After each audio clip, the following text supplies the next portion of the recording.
American Airlines wants to become a leader in diversity and inclusion after it was accused of a number of discriminatory incidents. 41 Action News reporter Lisa Benson talked to experts about the changes you may notice the next time you fly.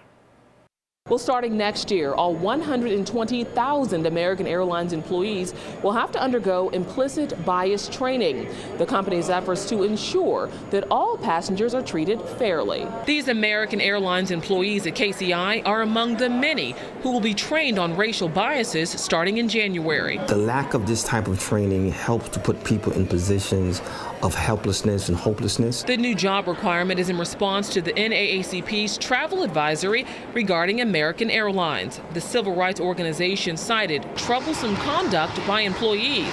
Over the weekend, 2 black athletes were kicked off of an American Airlines flight after being wrongfully accused of stealing blankets from first class. Every human being that deals with the public needs to go through this type of training because we have been conditioned by our environments, by our cultures, to think certain things about other people that may or may not be true. Dr. Rita Cameron Wedding is a professor at Sacramento State University and an implicit bias expert. When we're talking about implicit bias, we're talking about a biases that can allow discrimination to persist without anybody seeming to notice it. Her training addresses how stereotypes influence decision-making, how implicit race bias contributes to negative outcomes, and how implicit bias training helps. Decision makers at all levels, regardless of your race, you will default towards your own implicit bias. We need to have a greater sense of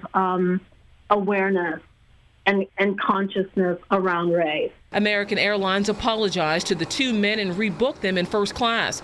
The company tells 41 Action News that they'll take specific actions to improve their passenger experience and become an industry leader when it comes to diversity and inclusion. Lisa Benson, 41 Action News.